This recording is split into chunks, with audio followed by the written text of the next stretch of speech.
is Chris Bagayski and Chuck Abril, and we are going to do a NFL preview show. So, first off, who's going to win the Super Bowl? Chuck? I would say the Seahawks. They added Jimmy Graham to their team. Besides, they should have beat the Patriots, but let's see here. Be careful. Yeah. Also, I mean, they could do it. They've always had the firepower the past 3 years, and they can do it. I mean, you lost a key piece in Max Unger on that offensive line. Yeah. So I think that was a good in that trade. It was an okay trade, but the Saints will boost their offensive line from that. But I actually have the Steelers winning the Super Bowl, who will be beating the Dallas Cowboys. Cowboys will get there because they got Dez Bryant, Joseph Randle. I have having a breakout year based on what he produced last year. You have Sean Lee coming back from injury, who's a key playmaker on the defense. Tony Romo is going to have a full recovery. His back will be 100% next year. Maybe will be 100%. I mean, you got Byron Jones from the Combine and Byron Jones from the NFL Draft. And if you can pick up 3 first-round picks in 3 rounds, or 2 rounds actually, because you got La'el Collins from undrafted free agency, Randy Gregory, who will, despite his problems, he will be actually pretty decent defensive end outside linebacker. And then you got Byron Jones, who was like the Combine Warrior with his 12-3 broad jump. But I see the Steelers winning the Super Bowl, not only because they have Le'Veon Bell, but they also have Antonio Brown, and Ben Roethlisberger is due for a breakout year.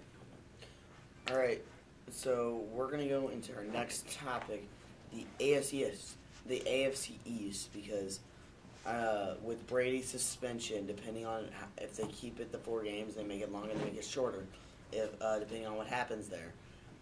4 games, honestly, in this league could be the difference between the Patriots making or missing the playoffs, especially in the AFC.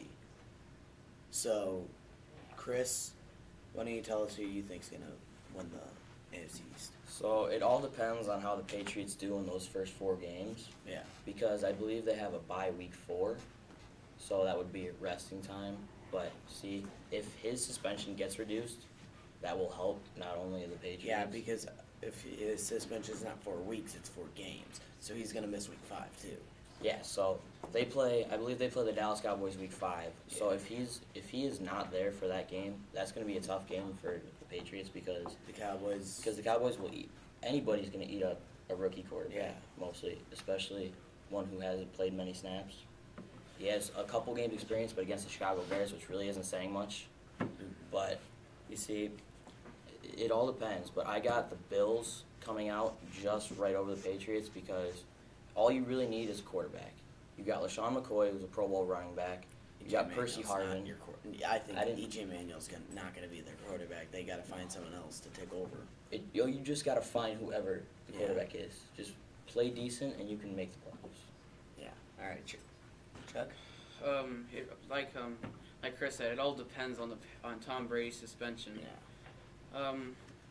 Like if the Patriots won 2 games of the 4, I feel like they still would be on top of the division. But if they dropped the 4, then it would be totally different. I feel like the Dolphins might have a chance. All they really need is a good offensive line to stop Ryan Tannehill from getting killed pretty much. And the Dolphins would be an alright team. I need some lightouts too, but all right, so that's it for us, and I'm Hunter. This is Chris. That's Chuck. Good night.